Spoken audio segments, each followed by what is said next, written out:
آپ نے بار بار تاکید فرمائی کہ والدین کے ساتھ اس نے سلوک کرو.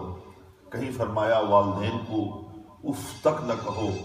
مطلب یہ ہے رب کائنات نے بار بار والدین سلسلے میں تاکید فرمائی ہے. اس بات کی دلیل ہے کہ بلا شبہ والدین کریمین خداوند قدوس کی نعمت غیر مترکبہ کی حیثیت سے کم نہیں. یعنی خداوند قدوس کی بہت بڑی نعمت ہے والدین کریمین. جن کے والدین حیات میں ہیں وہ خوش نصیب اس وقت ہوں گے جب والدین کو راضی کر لیں.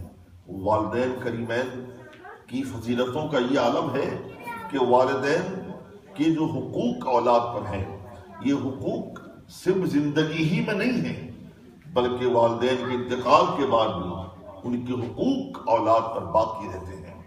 محترم، جہاں تک والدین کے فضائل کا تعلق ہے، اب یہاں حسن سلوک تین انداز سے ہو سکتا ہے. ایک تو یہ ہے کہ قول و فعل سے والدین کے ساتھ حسن سلوک کیا جائے. قول و فعل سے مراد یہ ہے کہ اپنے قول و فعل سے قطعی طور پر والدین کو ہلکی بھی ایذا نہ دی جائے، تکلیف نہ پہنچائی جائے. یہی وجہ ہے تکلیف نہ پہنچائی جائے.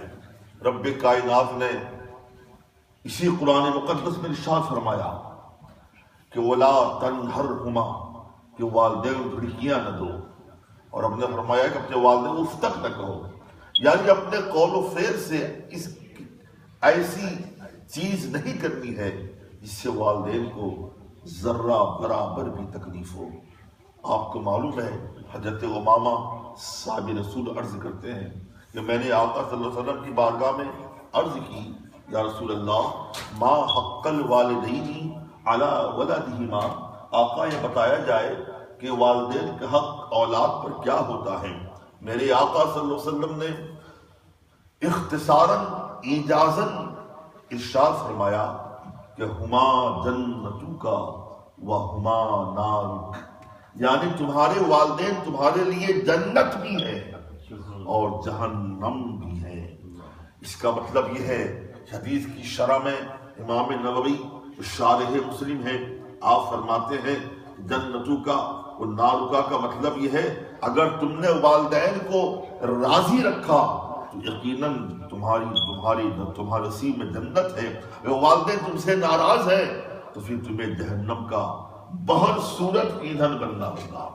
محترم دوستو، صرف یہی نہیں بلکہ میرے آقا صلی اللہ علیہ وسلم نے یہ بھی ارشاد فرمایا من اصبح للہ مطیعا فی والدیہ فاصبح له بابانی مفتوحانی من الجنہ وَإِن كَانَ وَاحِدًا فَوَاحِدًا وَمَنْ أَصْبَحَ عَاصِيًا لِلَّهِ فِي وَالِدَيْهِ فَأَصْبَحَ بَابَانِ مَفْتُوحَانِ مِنَ النَّارِ وَإِن كَانَ وَاحِدًا فَوَاحِدًا قِيلَ وَإِن ظَلَمَا قَالَ وَإِن ظَلَمَا وَإِن ظَلَمَا وَإِن ظَلَمَا. ہمارے آپ کے آقا ارشاد فرماتے ہیں صلی اللہ علیہ وسلم کہ جو بندہ مومن اس حال میں صبح کرے کہ اس کے والدین اس سے راضی ہیں تو صبح سویرے ہی ایسے خوش نصیب انسان کے لیے جنت کے 2 دروازے کھول دیے جاتے ہیں. اور اگر باپ ماں میں سے ایک زندہ ہے انہیں صبح سویرے راضی رکھا تو میرا خدا اس کے لیے جنت کا ایک دروازہ کھول دیتا ہے.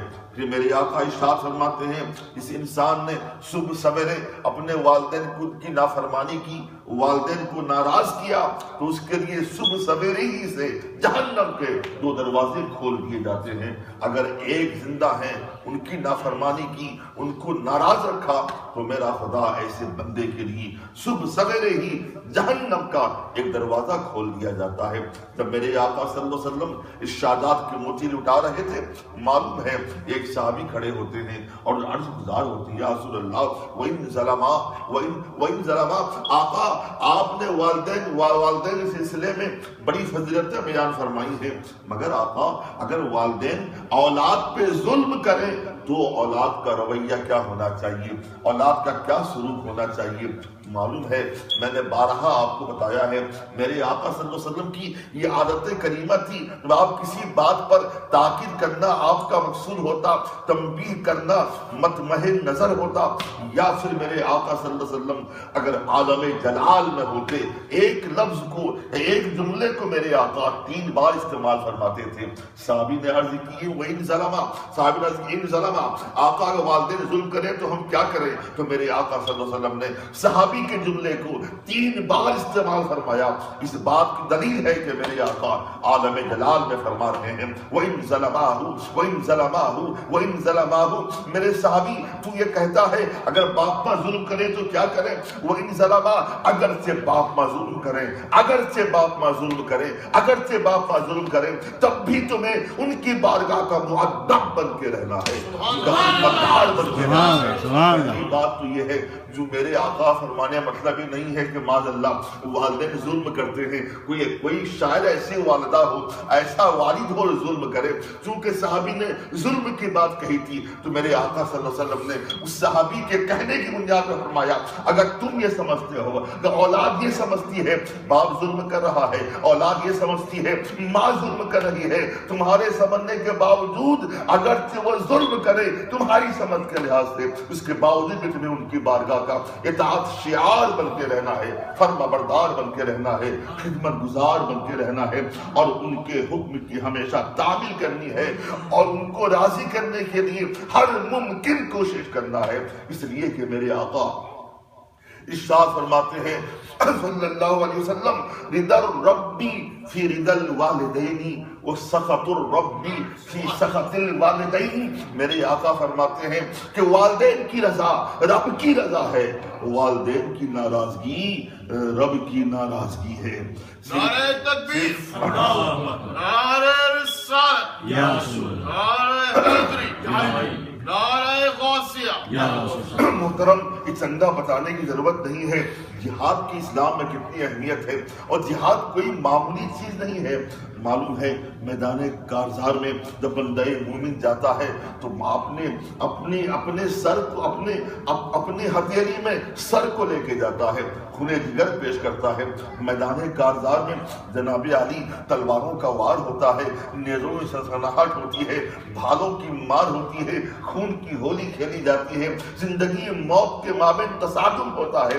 ایسے موقع پر بندہ مومن خدا اور رسول کی محبت میں سب کچھ چھوڑ کر اپنی جان کا نذرانہ خوشی خوشی اللہ رسول کی بارگاہ میں پیش کرتا ہے۔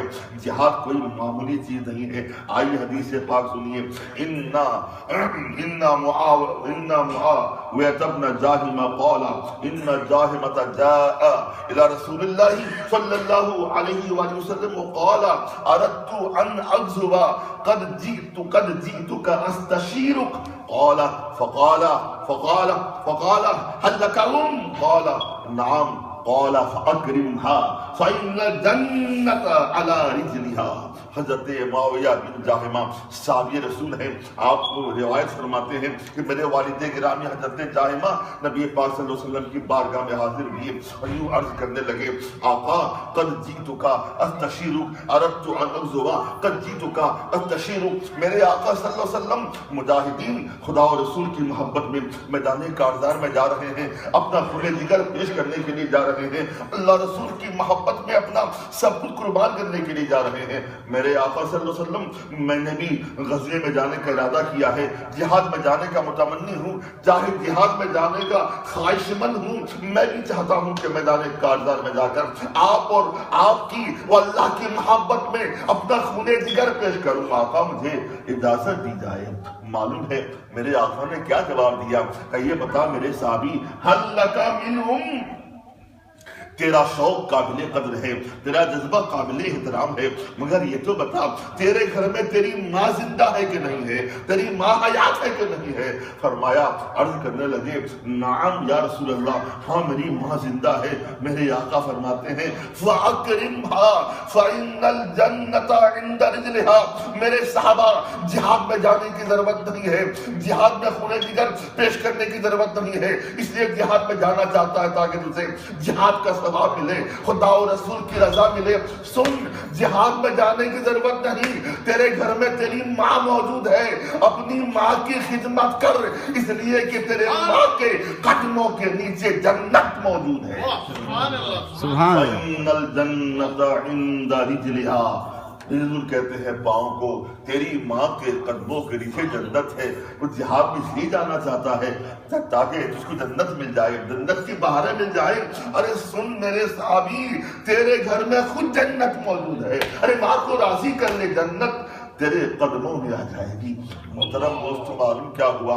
والدین کریمین بے پناہ محتم بشان ہیں۔ آپ کو معلوم ہے، حدیث پاک ہے، ایک صحابی سرکار کی بارگاہ میں آئے اور عرض کرنے لگے، آقا میں نے منت مانی تھی، اگر میرا کام ہو جائے گا جنت کے دروازے کو چوموں گا، جنت کے چوکھٹ کو چوموں گا، اب منت کو کیسے پورا کروں؟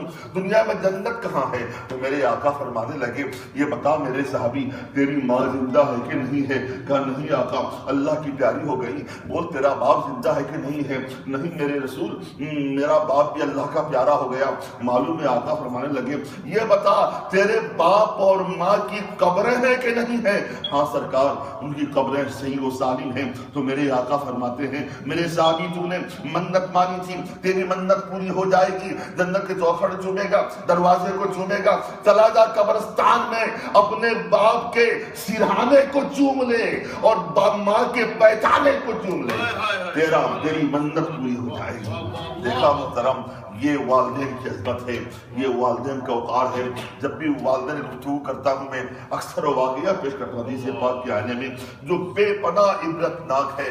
محترم، ایک چندہ آپ کو بتانے کی ضرورت نہیں ایک صحابی کا مقام کیا ہوتا ہے، ایک صحابی کا مرتبہ کیا ہوتا ہے۔ ایک غیر صحابی وقت کے امام اعظم کیوں نہ ہو، کسی صحابی کے برابر نہیں ہو سکتے۔ صحابی کا بڑا مرتبہ ہے، صحابی بے پناہ رفیع درجت ہوتے ہیں، صحابی کا وقار بہت بلند و بالا ہوتا ہے۔ محترم، معلوم ہے ایک صحابی رسول کا حضرت علقمہ ہے، آپ کا آخری وقت آتا ہے، بڑا ہی سبق آموز واقعہ ہے، سننے کے بعد میں ایمان اجلا پیدا کیجیے۔ صحابی رسول حضرت علقمہ کا آخری وقت آتا ہے، صحابہ کرام نے عرض کیا، آقا جناب علقمہ کا آخری وقت ہے۔ میرے آقا فرماتے، میرے صحابہ جلدی سے جاؤ، علقمہ کو کلمے کی تلقین کرو۔ صحابہ پہنچے اور معلوم ہے کیا دیکھا، حضرت علقمہ کا آخری وقت ہے، جھانکنے کا عالم ہے، دنیا چھوڑنے کا وقت آن پہنچا ہے۔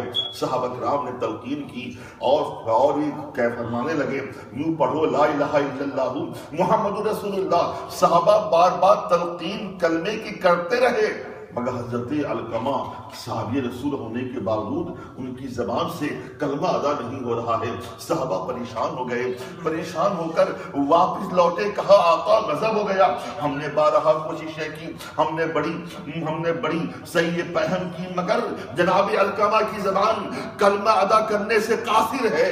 معلوم ہے میرے آقا خود تشریف لے آئے اور میرے آقا نے فرمایا، علقمہ پڑھ لا الہ الا اللہ محمد رسول اللہ صلی اللہ علیہ وسلم۔ سرکار کے کہنے کے باوجود بھی جناب علقمہ کی زبان خاموش ہے۔ محترم دوستو، میرے سرکار سمجھ گئے معاملہ کیا ہے۔ میرے آقا نے پوچھا، یہ بتاؤ میرے صحابہ علقمہ کی ماں زندہ ہے کہ نہیں زندہ ہے؟ ہاں آقا زندہ ہے۔ کہ ان کی ماں کو بلاؤ۔ جو ہی ماں کو بلایا، ماں ضعیفہ تھی، وہ سمجھ گئی سرکار نے بلایا کیوں ہے، آتے ہی عرض کرنے لگی، آقا صلی اللہ علیہ وسلم یہ میرا نجی معاملہ ہے، آپ کا ہر حکم سر آنکھوں پر ہے، مگر یہ میرے بیٹے کا معاملہ ہے، میرے بیٹے نے مجھے بڑی تکلیف پہنچائی ہے، بڑی اذیت پہنچائی ہے، مجھے بے پناہ غم دیا ہے، بے پناہ دکھ دیا ہے، آقا میں اپنے بیٹے کو قطعی معاف نہیں کروں گی۔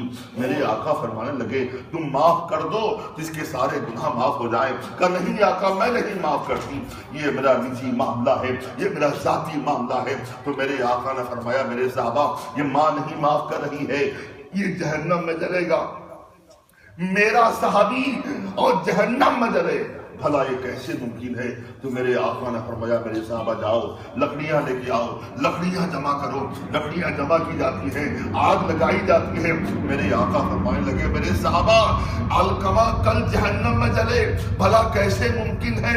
یہ میرا صحابی ہے، ایک کام کرو علقمہ کو اٹھاؤ، آگ میں ڈال دو تاکہ علقمہ دنیا میں جل جائے اور کل جہنم کی آگ سے محفوظ رہے۔ محترم معلوم ہے جو ہی صحابہ کرام نے علقمہ کو اٹھایا آگ میں ڈالنے کے لیے، قربان جاؤ ماں کی ممتا پر، قربان جاؤ ماں کی محبت پر، قربان جاؤ ماں کی شفقت پر، قربان جاؤ ماں کے پیار پر، ماں بے قرار ہو جاتی ہے، فرمانے لگتی ہے یا رسول اللہ یہ الگ بات ہے، میرے بیٹے نے مجھے بے حد تکلیف دی ہے، مگر میں اپنے ماتھے کی آنکھوں سے اپنے بیٹے کو آگ میں جلتا ہوا کیسے دیکھ سکتی ہوں، میں نے معاف کیا۔ جو ہی ماں نے معاف کیا علقمہ بول پڑے لا الہ سبحان اللہ، سبحان اللہ، محمد رسول اللہ صلی اللہ علیہ وسلم۔ محترم مزاج کیا ملا؟ جب تک ماں ناراض تھی وہ صحابی رسول ہونے کے باوجود بھی زبان پر کلمہ ادا نہیں ہو رہا تھا، جو ہی ماں راضی ہو گئی تو زبان پہ کلمہ آ گیا۔ کیا سمجھا آپ نے؟ وہ صحابی تھے صحابی، ہم کس کھیت کی مولی ہے، ہم سراپا بدکاروں گناہگاروں سیاہکار ہیں۔ اس واقعے سے معلوم ہوا کہ ماں ناراض ہے، باپ ناراض ہے تو مرتے دم کلمہ نصیب نہ ہونے کا اندیشہ ہے۔ اور محترم اگر مرتے دم کلمہ نصیب نہ ہو تو معلوم ہے ساری نمازیں بیکار ہیں، حج بیکار ہے، روزے بیکار ہیں، زکوٰۃ بیکار ہے، صدقات و خیرات بیکار ہے۔ مرتے دم کلمہ نصیب ہونا چاہیے، خاتمہ بالخیر ہونا چاہیے۔